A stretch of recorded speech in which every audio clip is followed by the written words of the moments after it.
Buenas tardes. Gusto en verles, gusto en estar con ustedes. Estamos un grupo de hombres llegando prácticamente de un tiempo extraordinario que vamos a compartir en un momento. Pero primero, lo primero. Y lo primero es que vayamos y abramos nuestras Biblias en el capítulo 22. Anoche, en el retiro con el pastor Cristian, que nos tocó dormir juntos en la misma habitación donde nos ponían de dos en dos, estuvimos hablando de los próximos sermones. Nos quedan exactamente 8 sermones a partir de hoy. 8, perdón, 12, gracias Cristian. Estamos hablando de 3 meses, así es que... Y esta es la noticia, después que finalicemos vamos a hacer un paréntesis por 2 meses, vamos a pensar en Navidad quizás, vamos a traer algunos mensajes y en enero comenzaremos una serie que a ustedes les va a gustar muchísimo también. Así que por ahora vamos otra vez a Lucas y hoy finalizaremos el capítulo 22, estamos en Lucas 22, versículos 63 hasta el 71. 2 porciones que tienen que ver con la misma idea. Y hermanos, estamos acercándonos ya a la próxima semana a lo que es la crucifixión oficial de nuestro Señor. Hermanos, yo no sé y espero en el Señor que usted al escuchar estos sermones, desde el día que por ejemplo estuvimos hablando de Jesús en el Getsemaní, cuando Judas lo negó, Pedro lo negó, el gallo cantó. Ahora, hermanos, sigamos pensando que ya Jesús está en manos de los inicuos y pecadores y es lo que nos compete estudiar hoy. Y sigamos a Jesús, hermanos, porque, hermanos, Jesús es la razón de nuestra fe, nuestra esperanza. El motivo por el cual nos ha salvado se llama Jesucristo. Es la razón por la cual estamos aquí. Así que vamos a seguirlo, Otra vez, Lucas 22. 63 dice, y los hombres que custodiaban a Jesús se burlaban de él, escuche esto, y le golpeaban, y vendándole los ojos, otra vez, le golpeaban el rostro, y le preguntaban diciendo, profetiza, ¿quién es el que te golpeó? Y decían otras muchas cosas, injuriándole. Cuando era de día, se juntaron los ancianos del pueblo, los principales sacerdotes y los escribas, y le trajeron al concilio, diciendo, ¿eres tú el Cristo? Dínoslo. Y les dijo, si os lo dijere, no creeréis. Y si también os preguntare, no me responderéis, ni me soltaréis. Pero desde ahora el Hijo del Hombre, ahora escuche esto, desde ahora, o sea, va a la cruz y dice, desde ahora el Hijo del Hombre se sentará a la diestra del poder de Dios. Dijeron todos, luego, ¿eres tú el Hijo de Dios? Y él les dijo, vosotros decís que yo, que lo soy. Entonces ellos dijeron, ¿qué más testimonio necesitamos? Porque nosotros mismos lo oímos, le hemos oído, de su propia boca, de su boca. Padre, gracias por tu palabra una vez más. Estamos aquí para oír este mensaje y queremos trasladarnos al Calvario en esta hora, Señor. No es Semana Santa, además no tenemos por qué esperar Semana Santa para hablar de la cruz y de tu sacrificio. Vamos al Calvario para verte, Señor, ahora en medio de hombres pecadores. Señor, al pensar cómo fuiste vituperado, flagelado, burlado, golpeado, tu rostro precioso, escupido, blasfemado. Padre, no podemos nosotros esta tarde estar en este lugar en una actitud insensible. Perdónanos, Señor, si hay momentos donde esa es nuestra actitud, pero este espacio nos invita para que nosotros nos detengamos y podamos contemplar en nuestra imaginación al Cristo que está sufriendo, pero está sufriendo por nosotros, por nuestros pecados. Lo están injuriando, lo están llevando a lo están ridiculizando por mis pecados, por tus pecados. Padre, ayúdanos a entender la magnitud de este pasaje. Te damos gracias una vez más por este tiempo y por lo que haremos en el nombre de Jesús. Amén. Los niños van a sus lugares, nosotros nos quedamos aquí y hermanos, otra vez, usted abra su corazón en la sensibilidad que nos da el Espíritu para que esta tarde este texto nos hable al corazón. Bienvenidos otra vez, hermano. Lindo verles a todos ustedes.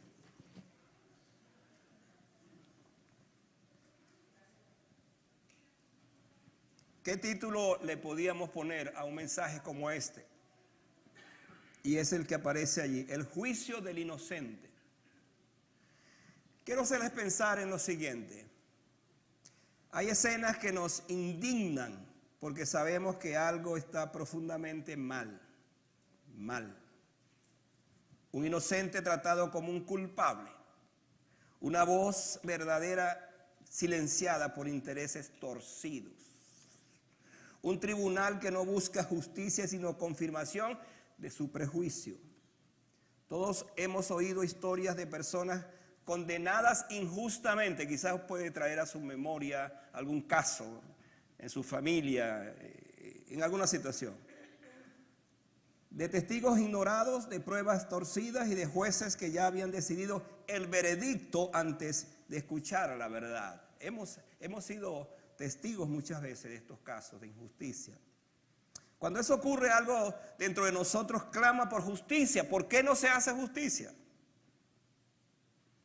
Porque sabemos que no hay mayor perversión del derecho que llamar al culpable inocente y justo al culpable. Lucas 22, 63 a 71 nos coloca frente a una escena aún más solemne.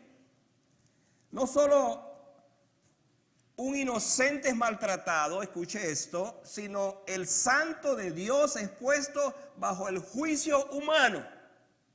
Ahora quiero repetir esto para que captemos la magnitud de esta historia. El santo de Dios, el Hijo de Dios, el Verbo encarnado, el que es santo 3 veces, está ahora bajo el juicio humano. ¿Y qué juicio, hermano? ¿Qué clase de juicio va a ser este? En este pasaje Jesús es burlado por los soldados, interrogado por líderes religiosos y condenado por quienes debieron reconocerlo. Porque déjeme decirle que si alguien tenía que reconocer que Jesús era el Mesías, eran los escribas, los fariseos, los que estudiaban la ley, porque ellos sabían que el Mesías prometido precisamente iba a venir y está con ellos, pero por supuesto no lo reconocieron. Y allí descubrimos una verdad que debe despertar nuestra adoración. ¿Cuál es esa verdad? Jesús no fue arrastrado a la cruz como víctima impotente, sino que caminó hacia ella como un salvador obediente. Vea la diferencia. Él no era una víctima como los demás ladrones, los que iban a la cruz. Él era el Salvador, pero el Salvador obediente. Él está yendo a la cruz después que estuvo en el Getsemaní. Allí se decidió todo. Está enfrentando la cruz y él sabía lo que venía. En los mensajes anteriores hemos hablado de que él dice, esta es la hora de ustedes, esta es la hora de las tinieblas, esta es la hora de la oscuridad, esta es la hora de Satanás. Y hermanos, Jesús está allí. En las manos de los inicuos ahora está el Dios que se hizo carne. Qué ironía. El que va a ir a la cruz a dar su vida por los mismos que ahora lo están juzgando. Así que ningún juicio fue más injusto que el ejecutado más de 2000 años atrás. Los que trabajan, los que conocen la jurisprudencia, las leyes, los abogados, los que estudian esto, de los casos, de los juicios, siempre han dicho que este es el caso El caso de Jesús es el caso que fue juzgado de la manera más injusta que se pueda conocer. De hecho, por ejemplo, cuando vamos a analizar este texto y lo que viene, y ver que Jesús está muriendo en la cruz del Calvario, no como un malhechor, aunque lo tildaron como un malhechor, y que las primeras palabras que él va a decir es: Padre, perdónalos porque no saben lo que hacen. Jamás habían visto a alguien que estando en la cruz profiriera ese tipo de palabras, porque era todo lo contrario. Entonces todo esto nos va a revelar que el que está muriendo allí es un hombre inocente. Por eso hablamos del juicio del inocente. Mi proposición esta tarde es la siguiente. En el juicio del inocente vemos la maldad del corazón humano primero, la ceguera de la religión sin fe, la gloria del Hijo de Dios y la gracia del Salvador que muere por los culpables. Hermanos, otra vez estamos en presencia de ese juicio de un inocente, pero que irónicamente fue necesario ese juicio, aunque él era inocente y es inocente, para que nosotros pudiéramos ser salvos. ¿No es eso maravilloso? Piensen un poquito en esto. Él pasó por el juicio de los hombres siendo inocente, porque el juicio de esos hombres, el juicio que él está recibiendo, era un juicio de nosotros, era para nosotros. ¿Sabe por qué? Porque nosotros sí somos culpables. Nosotros somos los culpables. Sin embargo, él, desde el Getsemaní, asumió la responsabilidad de convertirse entonces en el sustituto, el inocente por los culpables. El que no hizo pecado por nosotros, lo hizo pecado. Entonces, vamos a ver esta tarde, en este pasaje, estas ideas. Por un lado, el inocente es burlado como cualquier otro delincuente. Mira lo que dice el versículo 63.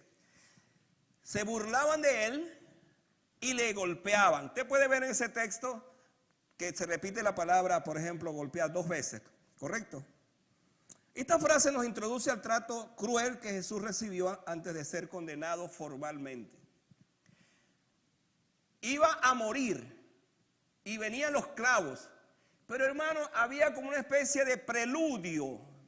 Qué crueldad. Un preludio, un espectáculo que estaba en manos de los inicuos, de los pecadores. Y la razón de ese preludio es porque precisamente quería los que estaban allí haciendo esto, todos los soldados, para que la gente supiera que Jesús fue sometido al escarnio público, para que la gente supiera lo que pasa a alguien que va a la cruz previamente. Pero este es inocente, este es el santo de Dios. Así que la burla revela algo más profundo que violencia física. Revela el rechazo del corazón humano contra la santidad de Dios. Ustedes se imaginan por un momento a esa gente burlándose de Cristo, burlándose de Dios. Aquellos hombres no entendían que estaban golpeando al único verdadero inocente que pisó esta tierra, porque dice la Biblia que no hay justo ni aun uno. Nadie es justo. Pero este justo está ahora recibiendo el castigo o el juicio de hombres corruptos, de hombres inicuos. El mundo romano, para que entiendan ustedes esto, el mundo romano, la crucifixión no solo buscaba matar al condenado, sino también deshonrarlo públicamente. Era una advertencia visible para todos los que miraban. Literalmente, hermanos, a los que iban a morir en la cruz, los avergonzaban con tanta crueldad, aparte de las palabras que les decían, la forma como los golpeaban, la burla que les decían, los desnudaban públicamente. Y uno tiene la figura de un Jesús que va a la cruz y está allí, por supuesto, cubierto su parte interna.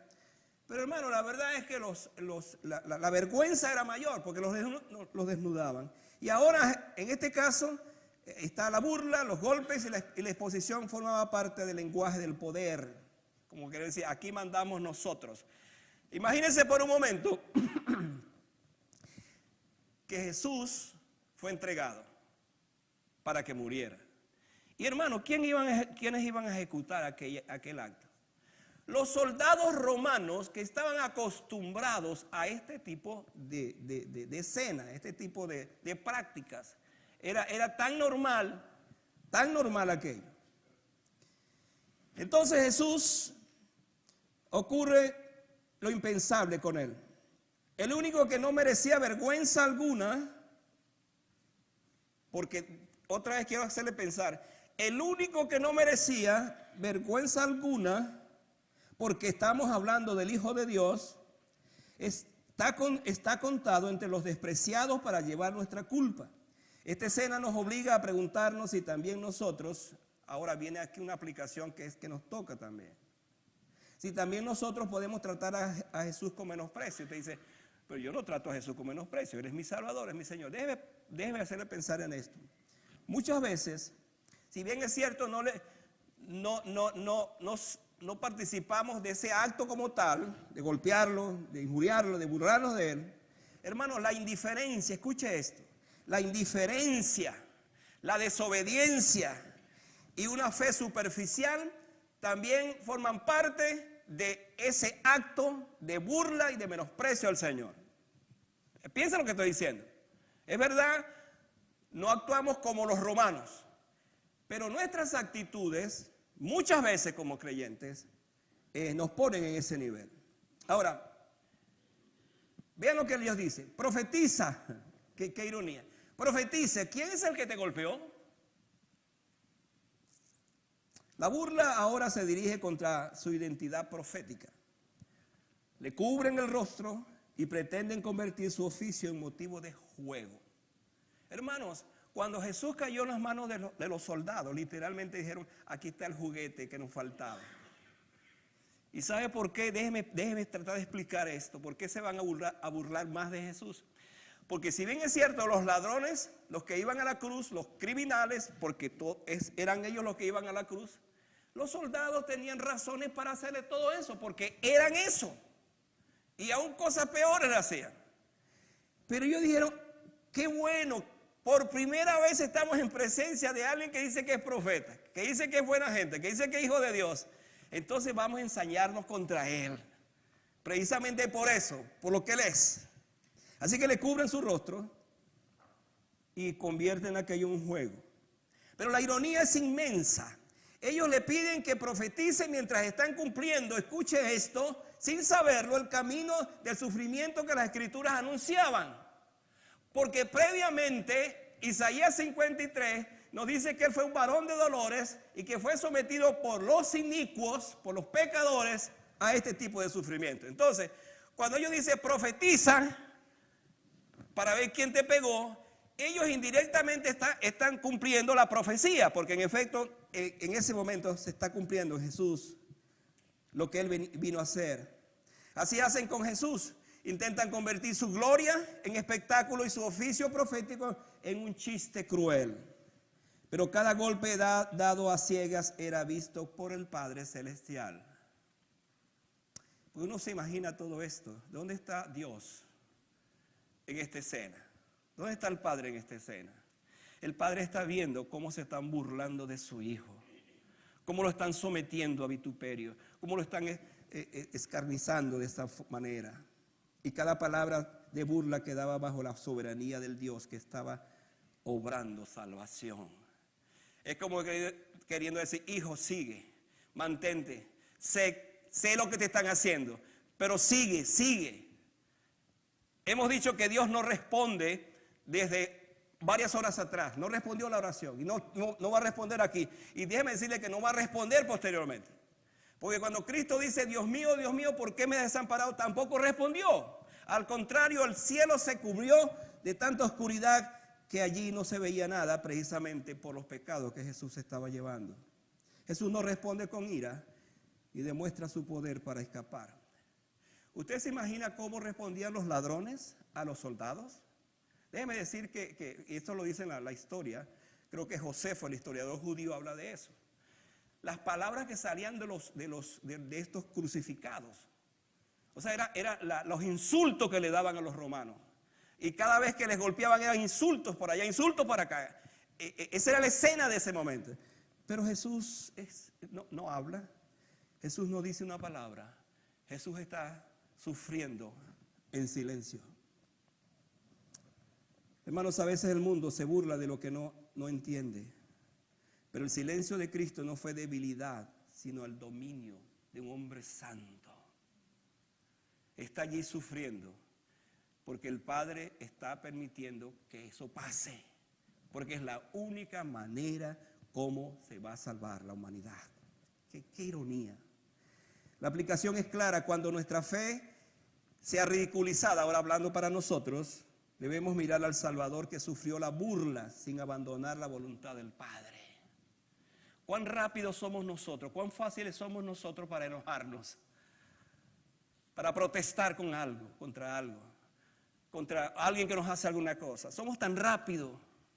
Y allí se nos olvida a veces que somos creyentes. Y comenzamos a decir cosas, y hablar cosas, y decir cosas. Hermano, cuando eso venga a su vida, a su corazón, piense que nuestro Señor Jesucristo sufrió en silencio la burla, la blasfemia. Imagínense por un momento los soldados, el tipo de soldados acostumbrados a esto. Sus caras, la forma como los trataban, los golpes que les daban, porque eran soldados muy crueles.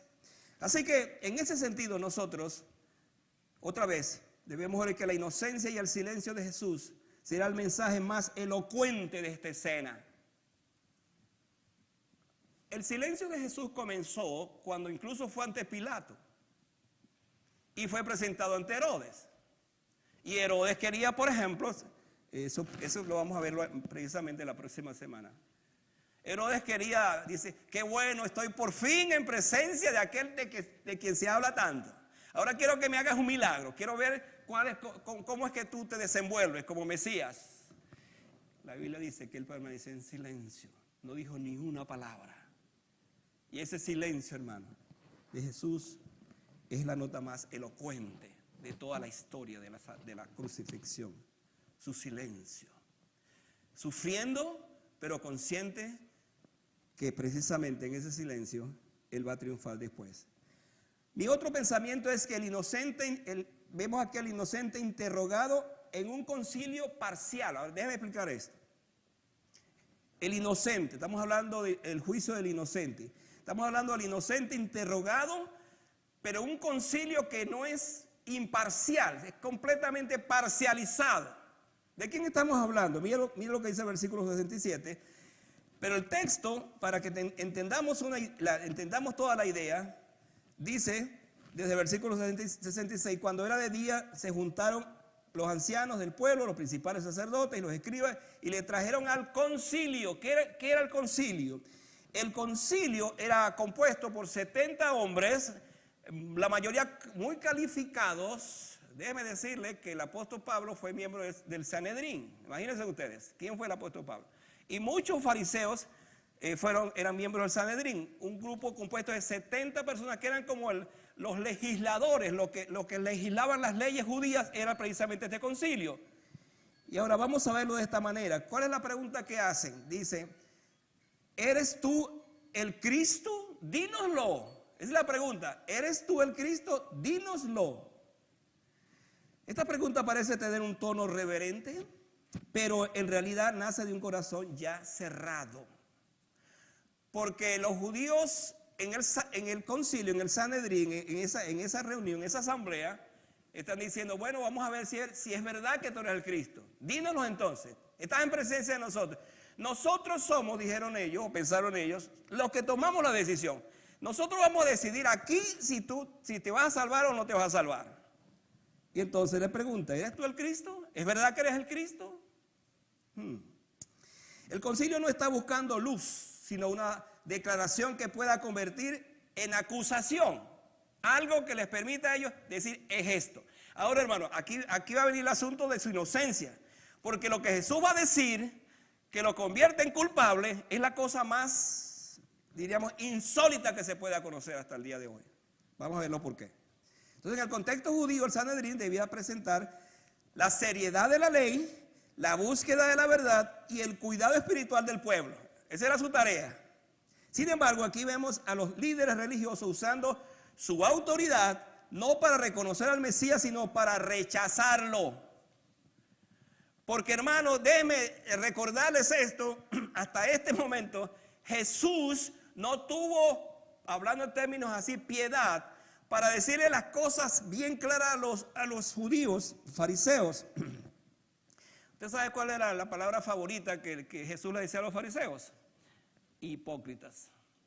Hipócritas. En cualquier cantidad de veces le dijo hipócritas. Entonces, ahora, están ellos acá. Su interrogatorio no fue una investigación honesta, sino una estrategia religiosa para cubrir con apariencia legal una decisión que ya habían tomado en el corazón. Por eso estamos hablando que el inocente ahora está en un concilio, pero un concilio que es parcial, no es imparcial. Hermanos, cuando uno, por ejemplo, va a algún lugar para participar o para ser parte de un jurado, por ejemplo, ante un juicio que viene, se espera que ese jurado sea imparcial y que dé su veredicto en función de todas las cosas que ya tiene acumuladas para tomar su decisión. Pero este concilio ya tenía el prejuicio de saber que esta era la oportunidad para entonces condenar al inocente. ¿Por qué? Porque dijeron, bueno, no pudimos hacerlo durante sus 3 años, porque no pudieron. En varias ocasiones trataron de agarrarlo y no pudieron, porque no era el tiempo del Señor, de Dios. Pero ahora dice, aquí llegó, este es el tiempo. Preguntan por el Cristo, pero no desean al Cristo. Escuche esto, preguntan por el Cristo, pero no desean al Cristo. ¿Cuál es la diferencia? El Mesías, lo tienen allí, pero no lo desean. Pronuncian el título mesiánico, pero resisten la autoridad del Mesías que tienen delante. La tragedia es que los que más conocían las Escrituras fueron incapaces de ver al Cristo que las Escrituras anunciaban. Tenían allí la palabra. La Biblia les hablaba de eso. Desde el mismo Génesis hay figuras, ilustraciones, la sombra, la manera como Dios, el Padre, comenzaba a revelar al Hijo. Está allí. Ellos saben que está allí. Ahora están en presencia de Él y simplemente lo rechazan, lo desconocen. Interesante que en una oportunidad cuando esto va a ocurrir le dijeron, mira, nosotros hemos visto que tú eres buena gente, vamos a hablar en estos términos, y por buenas obras no te rechazamos, por buenas obras no te vamos a matar. Entonces, ¿por qué lo van a matar? Si era tan bueno, si hacía tantas cosas buenas, ¿por qué no me van a matar entonces? Y aquí viene la ironía, cuando ellos dicen, porque tú siendo hombre te haces Dios. Aquí viene la cosa que vamos a ver luego. Entonces dice el texto, Jesús habla de esto. Ahora, déjame decir lo siguiente. ¿Qué fue lo que ellos preguntaron? ¿Eres tú el Cristo? Dínoslo. Hermano, ¿qué vamos a decir nosotros ante esta pregunta? O sea, vamos a cambiar la pregunta. Y nosotros, la iglesia, va a decir, ellos dijeron, ¿eres tú el Cristo? Dínoslo. Nosotros que vamos a decir, sí, tú eres el Cristo. ¿Ven la diferencia? Ellos dijeron, ¿eres tú el Cristo? Dínoslo. Jesús le dice, por supuesto, si se los digo no lo van a creer. Nosotros decimos entonces, sí, otra vez, sí, tú eres el Cristo y por eso creemos. Como alguien dijo, cuando estaba en la cruz, le dijo, si tú eres el Cristo, desciende de la cruz para que creamos. Alguien dijo, porque no bajó de la cruz es que creemos. Ahí está la diferencia. Dice, dijo Jesús, si os lo dijere, no creeréis. Jesús no evade la pregunta por temor, sino que descubre la verdadera condición de sus jueces. No estaban dispuestos a creer simplemente. La incredulidad de ellos no era intelectual solamente, era moral y espiritual. Habían cerrado su corazón ante una verdad, ante una evidencia, ante algo que estaba allí que solamente tenía que dar su veredicto positivo. Habían oído sus enseñanzas, visto su autoridad, conocido sus obras, y aún así permanecían endurecidos. Hermanos, si hay un pueblo o una gente, quiero decir más que pueblo, porque muchos israelitas conocieron al Señor, pero si hay un pueblo o gente, líderes que hoy día están en el infierno, permítame decir esto, es porque ellos fueron los que en efecto decidieron ir allí, porque tuvieron delante de ellos la presencia del Salvador y endurecieron su corazón y fueron los responsables más bien de un juicio a este que era inocente. En aquel interrogatorio los líderes religiosos no actuaban como pastores que buscaban la verdad, sino como jueces que ya habían preparado su sentencia. Sus preguntas tenían apariencia de piedad, pero estaban cargados de prejuicio, temor a perder autoridad y resistencia a la voz de Dios. Por eso la incredulidad siempre busca, escuche esto, la incredulidad siempre busca una excusa. Si Jesús habla, no creen. Si guarda silencio, lo acusan. Si hace milagros, lo atribuyen hasta al mismo diablo. Si declara la verdad, la usan contra él. Entonces, ¿qué quería esta gente? ¿Qué querían ellos? Esta palabra nos confronta a nosotros. Podemos escuche, valga la redundancia. Podemos escuchar sermones. Usted escucha un sermón todos los domingos de sus pastores. Leer la Biblia, participar en reuniones. Pero si el corazón no se humilla, la verdad puede pasar frente a nosotros sin transformarnos. Y, hermano, ¿qué verdad tan tremenda es esta, tan solemne? Que nosotros vengamos a la iglesia, escuchemos el sermón, escuchemos la palabra. Qué bueno, pastor, gracias. Allá en la salida, pastor, gracias por su sermón, gracias, qué bueno, qué bendición. Usted lo escuchó, pero usted salió exactamente como entró, porque su corazón sigue siendo exactamente el mismo, no ha cambiado. Entonces nos preguntamos, ¿hay alguna diferencia entre nosotros? Estoy hablando en esos casos, con los fariseos, que no creyeron, aunque estaban en presencia del Señor, que lo rechazaron. Simplemente para que pensemos. Una tercera verdad es que es el inocente, revela cuál será su destino final. Ahora viene una cosa que nos llama mucho la atención. Vayan al versículo 69 en sus Biblias. Ahí estamos ahora. Ubíquense allí. ¿Qué dice el versículo? Pero desde ahora dice, el Hijo del Hombre se sentará a la diestra del poder de Dios. Ahora, yo quiero, hermano, que usted por favor piense en esto. Jesús está siendo interrogado por estos inicuos, estos hombres sin piedad, con una actitud como esta, con un corazón tan endurecido. Y Jesús está ahora viendo no el momento de ahora, de la cruz, sino el momento cuando estará en la presencia de su Padre Celestial. Es interesante esto porque mientras ellos están viendo el momento por el cual Jesús está pasando, Jesús está diciéndoles sí. Y ahora, desde ahora dice, desde ahora, esto tuvo que ser aún más impactante. Desde ahora el Hijo del Hombre se sentará ¿a dónde? A la diestra del Padre. El único lugar reservado para él, porque Satanás quiso entrar en ese sitio, estar en ese lugar, y el Padre lo sacó, Dios lo sacó, porque ese lugar le pertenece al Hijo. Y es verdad, el Hijo está como que dice prestado aquí en la tierra, está cumpliendo su misión, pero pronto regresará para estar con su Padre, al lado del Padre Celestial, donde siempre Él estuvo y está para siempre.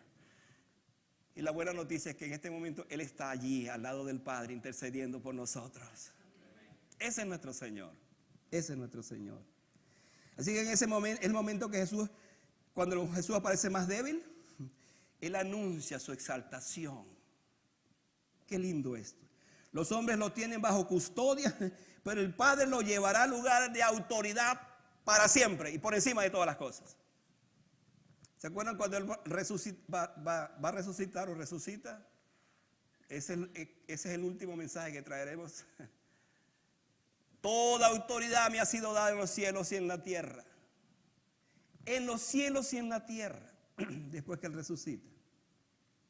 La expresión hijo del hombre recuerda la figura gloriosa de Daniel 7, aquel que recibió el dominio, gloria y reino. Ustedes sabían que la figura del hijo del hombre era la figura que más estaba en el ambiente que tenía que ver con el Mesías. Porque Daniel 7 nos habla precisamente del día cuando llegaría el hijo del hombre. Y la expresión hijo del hombre se refiere al Mesías específicamente. Pero una figura que ilustra a alguien que venía con un gran poder, con toda autoridad. Y por supuesto, se aplicaba a él. Jesús no está hablando como un derrotado, sino como el rey que sabe que su humillación será seguida por la vindicación. El tribunal terrenal cree estar juzgando a Jesús, pero en realidad está frente a aquel que un día juzgará a todos. Déjenme llevar este pensamiento rápido. Un día la humanidad estará delante de Dios en el juicio final. En lo que se llama el juicio del trono blanco, del gran trono blanco. Damos por sentado que el creyente no va a estar en ese juicio porque ya ha pasado por el tribunal de Cristo, que es el juicio para el creyente. Pero estarán allí los que no creyeron, los que rechazaron al Señor. Y déjeme decirle que ese día, en ese lugar, estará un juez. La gente, los que estudian esto se han preguntado, ¿quién va a ser ese juez? ¿Es el Padre? ¿El Espíritu Santo? ¿Quién va a ser ese juez? Bueno, lo que se sabe por toda la Escritura es que ese juez que se va a sentar allí se llama Jesucristo. Y toda la humanidad que lo rechazó estará entonces en presencia de ese Cristo. Y Él allí no será el abogado, porque ahora es el abogado, ahora es nuestro intercesor, pero ese día no será abogado, ese día será el juez. Y hay una sola sentencia. Una sola sentencia. Y es que dice que los que no fueron hallados inscritos en el libro de la vida fueron lanzados, dice, al fuego que arde, a ese lugar que arde para siempre, donde fue lanzado el anticristo, Satanás y la bestia. El tribunal terrenal cree entonces haber juzgado a Jesús, pero ahora Él se presenta de esta manera. La frase se sentará comunica reposo, autoridad y entronización. No es la postura de un acusado vencido, sino la posición del Cristo exaltado. Mientras ellos lo ven atado allí de esa manera, Jesús mira más allá del cielo y anuncia que Él está libre. Va a la cruz, pero ve su trono delante del Padre. Es como ver una corona escondida detrás de una túnica manchada de sufrimiento. Para el creyente esto trae consuelo. La injusticia humana nunca tiene la última palabra. Y aplíquelo a cualquier situación de su vida. De repente en este momento dice, sí, pastor, yo estoy pasando por una tremenda injusticia. Estoy viviendo una injusticia. Le recuerdo lo que dice este texto. Un día la justicia de Dios se revelará ante su propia injusticia, ante lo que usted está viendo en esta hora. Cristo fue humillado por un momento, pero exaltado para siempre. Por eso toda causa que descansa en Él será finalmente vindicada por Dios. Escuche, la cruz no fue su derrota, sino el camino para sentarse al lado de su Padre. Qué lindo esto, hermano. ¿Se acuerdan que, y esto no lo menciona Lucas, sino lo menciona Juan, es la oración sacerdotal que llama? Cuando Jesús oró esto, una de las cosas que dijo es, Padre, la hora ha llegado. Qué lindo esto. Padre, la hora ha llegado. Glorifica a tu Hijo con aquella gloria que tuve contigo antes que el mundo fuese. Pero ¿a dónde va Jesús? Jesús va a la cruz. Y Él está diciendo, Padre, glorifica ahora a tu Hijo. Así que estos inicuos pecadores, irredentos, califíquenlo como quiera, están pensando, tenemos atado al Hijo de Dios, Él va a morir y se va a acabar todo. Mientras ellos piensan esto, Jesús está hablando precisamente de lo otro. Ahora, fíjense lo que dice el versículo 70. Entonces dicen ellos, luego tú eres el Hijo de Dios. Ellos le preguntan, ¿eres tú el Mesías? Y la otra pregunta, luego, ¿eres tú el Hijo de Dios? La identidad de Jesús queda en el centro del juicio. Aquí viene la cosa. Ya no se trata solo de sus obras o de sus palabras, sino de quién es Él. ¿Quién eres tú entonces? La pregunta revela que sus acusadores entendieron la magnitud de su afirmación, aunque no quisieron recibirla por fe. Ellos percibían que Jesús estaba reclamando una relación única con Dios, una autoridad que sobrepasa la de cualquier profeta o maestro. Por eso el juicio cambia de tono. El acusado, escuche esto, el acusado se convierte en testigo de su propia gloria. Él sabe quién es, pero él sabe hacia dónde va. Así que el asunto final no está en las manos de estos hombres, sino en las manos del Padre Celestial. Simplemente el Padre Celestial está diciendo, sigue hijo, unas horas más, unos días más y estarás conmigo.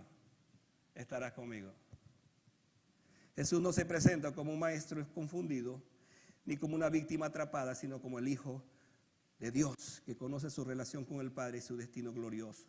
Su respuesta no busca complacer al concilio, sino dejar claro que la verdad acerca de su persona no depende de la aprobación de los hombres. Esto me encantó en este mensaje. No se trata de la aprobación de los hombres, se trata de la aprobación del Padre Celestial. Él es el que califica. Y hermano, esto sirve para usted y para todos nosotros. No busque usted la aprobación de los hombres, busque la aprobación de Dios. Porque si usted tiene la aprobación de Dios, no importa lo que piensen los hombres. No importa lo que piensen los demás. Usted tiene la aprobación que viene de lo alto. Y gócese en eso. Qué lindo saber, yo sé a quién le pertenece mi vida. Yo sé a quién pertenezco. Yo pertenezco a mi Padre Celestial. Entonces cualquiera que quiera destruir mi vida, afectar mi testimonio, lo que sea, pues no me importa, porque a quien le importa mi vida es el Padre Celestial. La aplicación es inevitable. El cristianismo no nos permite reducir a Jesús a un buen ejemplo, a un mártir noble o un simple maestro moral. Debemos reconocerlo como el Hijo de Dios, digno de fe, digno de obediencia, digno de adoración y de entrega total. Escuche esta frase. O él es el Hijo de Dios, o será el más falso de todos los hombres. No hay choice, como dice en inglés. No hay. O es el Hijo de Dios o es un falso. Qué bueno que nosotros sabemos que Él sí es el Hijo de Dios. Y esa es nuestra esperanza. Voy a terminar. Mi último pensamiento es: el inocente es condenado por rechazar su testimonio. Estamos hablando del juicio del inocente. Mire lo que dice el versículo 71. Otra pregunta. Hay varias preguntas aquí que hicieron ellos. ¿Cuál es la otra pregunta? ¿Qué más testimonio tenemos? Aquí está. Ya estamos. Ya dice, ya está listo. Con esta frase el concilio declara que ya tiene suficiente prueba. ¿Suficientes pruebas? ¿Pero cuál es la prueba? Bueno, la prueba es que él dijo que es el Hijo de Dios. Esa es la prueba. La tragedia está en aquello que ellos usan como acusación. Era precisamente la verdad que debían llevarlo a postrarse delante de él. En lugar de reconocer si tú eres el Cristo y ante ti nos postramos, fue todo lo contrario. No necesitaban más testigos porque, según ellos, la propia confesión de Jesús bastaba para sentenciarlo. Sin embargo, esa misma confesión era la revelación más clara de su identidad. Yo soy el Hijo de Dios. Él no negó. Aquí vemos cómo un corazón endurecido puede tomar la luz y usarla como argumento para permanecer todavía en tinieblas. La misma palabra que salva al creyente se convierte en tropiezo para el incrédulo cuando se escucha sin humildad. Y este es el problema de la gente de afuera, la gente que no conoce al Señor. Saben que Jesucristo es la verdad, pero no lo aceptan. ¿Sabe por qué? Porque no hay humillación, no se humillan, no pueden aceptar esta verdad. Es como si un náufrago rechaza la mano de que viene a rescatarlo porque no quiere admitir que se está hundiendo, no lo acepta. Esta escena nos recuerda que el problema del ser humano no es que Cristo no haya hablado con claridad, sino que el corazón orgulloso no quiere rendirse ante Él. Hermanos, qué verdad tan tremenda. El hombre sabe que Cristo es el Mesías, que Cristo es el Salvador, pero ¿sabe qué? Su corazón se endureció tanto que no admite, no se humilla, no acepta. Entonces ellos dicen, lo hemos oído de su boca. Ellos mismos reconocen que han oído a Jesús. No condenan por rumores, por falta de evidencia ni por una confusión accidental. Condenan después de escuchar su propio testimonio. ¿Cuál es el testimonio? Yo soy el Hijo de Dios. Esta es una de las escenas más solemnes del pasaje. Los culpables oyen al inocente y deciden rechazarlo. Ustedes se acuerdan de la escena, otra vez, vamos hacia allá, la escena del Calvario, 3 cruces, que yo no sé si alguna vez le di esta revelación, se la voy a dar hoy. En esas 3 cruces hay 3 conceptos acerca del pecado, 3 conceptos. Hay el que está muriendo a este lado, que le pide al Señor que se lo lleve al paraíso y que lo tome en cuenta en su condición, que se acuerde de él, está muriendo a sus pecados. El otro que está aquí, que dice, bueno, si tú eres el Cristo, sálvate a ti mismo y también nos salvas a nosotros. Ese hombre está muriendo en sus pecados. Y el que está en el centro, que se llama Jesucristo, está muriendo por los pecados. Entonces tenemos el cuadro completo de toda la humanidad. El Cristo, este que está aquí, está muriendo por todos. Mientras tanto, algunos lo recibieron y otros lo rechazan. Es la misma historia de la humanidad. La misma historia. Unos lo reciben, otros lo rechazan. Déjeme hacer esta pregunta para ir terminando. Usted que está aquí, ¿en qué lado se pone? ¿En este lado o en este lado? Déjeme explicarlo aún más. ¿Está usted muriendo a sus pecados o prefiere morir en sus pecados? Porque en el centro hay alguien que está muriendo por tus pecados y por mis pecados. Entonces, la boca que ellos usaban como causa de condenación es la misma boca que anuncia perdón, reino y vida eterna para todo el que cree. La aplicación final es urgente. Haber oído acerca de Cristo no es suficiente. La pregunta es, ¿qué haremos con lo que hemos oído? El juicio del inocente nos llama a dejar de juzgar a Cristo desde nuestro orgullo y a recibirlo como el Salvador y como el Señor. Ante el juicio del inocente nadie puede permanecer neutral. O reconocemos que Jesús es el Cristo, el Hijo de Dios, o nos colocamos al lado de los que dijeron, oyeron la verdad, sin embargo la rechazaron. Déjeme poner esto en perspectiva para que oremos. Cuando yo escucho una palabra como esta, a Jesús que está siendo juzgado, en su inocencia está siendo juzgado, yo no puedo permanecer neutral. Los judíos no permanecieron neutrales porque ellos lo rechazaron. ¿Sabe quién permaneció neutral? Pilato. De ese personaje vamos a hablar. Neutral. ¿Sabe qué? Yo me lavo las manos en esto. Y hermano, muchas veces la actitud es esa de mucha gente. ¿Sabe qué? Yo me lavo las manos en esto. Está bueno. Jesús es buena gente, Jesús es esto y lo otro. Pero yo no sigo, yo me lavo las manos. En Lucas 22, 63 al 77 vemos al Salvador sometido al juicio de los hombres. Lo golpearon, lo insultaron, lo interrogaron y lo condenaron. Pero la escena no termina con Jesús vencido, sino con un Cristo que anuncia su exaltación. El tribunal humano lo declara culpable. Pero escuche esto, el cielo lo declara Señor. Jesús fue juzgado por quienes iba a morir. Pero al final, esa muerte ha sido precisamente para que nosotros tengamos vida.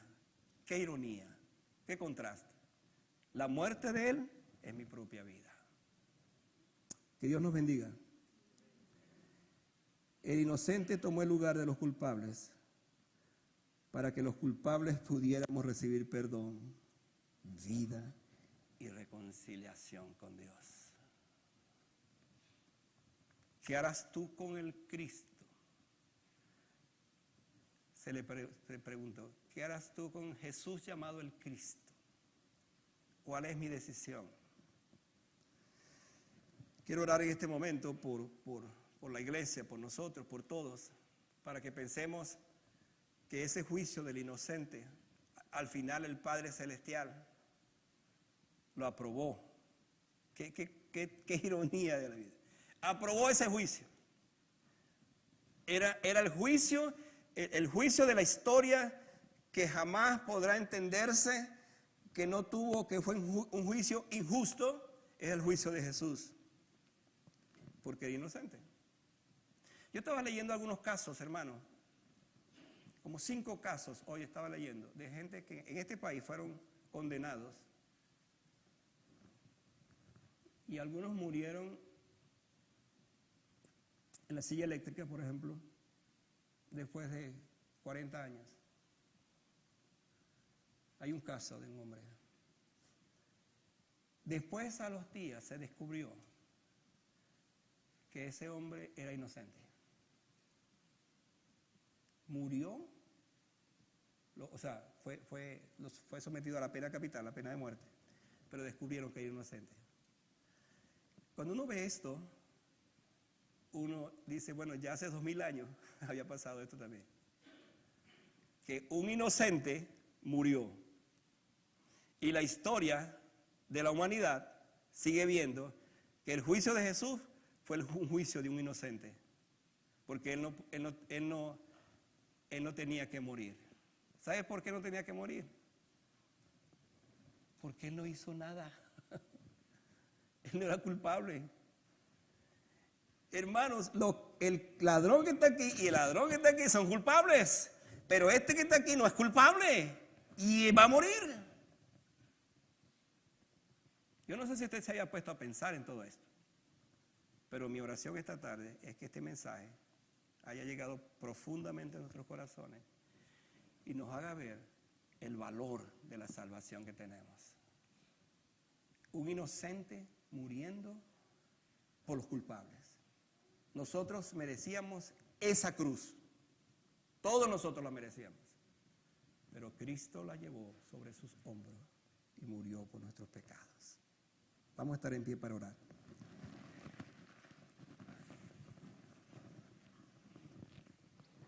Si yo tuviera esta tarde que preguntarle a usted que se ha puesto de pie y vamos a orar ahora. La pregunta es muy simple. ¿Qué harás tú con Jesús llamado el Cristo? Y la respuesta tiene que ir en esta dirección. Si Jesús no es mi Salvador, si Jesús no es mi Señor, entonces yo pertenezco al ladrón que está a la izquierda.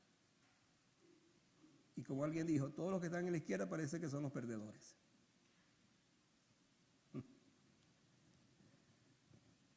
Cambie de opinión y dígale, Señor, yo quiero ser de los que están a la derecha.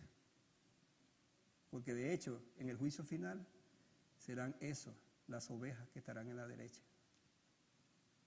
Y el ladrón que se arrepintió, que dijo, acuérdate de mí cuando vengas en tu reino, es un ejemplo para decirnos que debemos morir a nuestros pecados, no morir en nuestros pecados.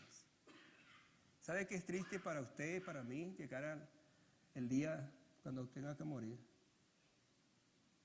y pensar que iba a estar con el Señor? Pensar, porque fui buena gente, asistí a la iglesia todos los domingos, no le hice mal a nadie, eso es lo que decimos, pero siempre siempre hacemos cosas malas. Y estar en su presencia y que el Señor te diga, nunca os conocí, hacedores de maldad. Wow. Ore al Señor en este momento. Si usted no ha resuelto su destino eterno, resuélvalo.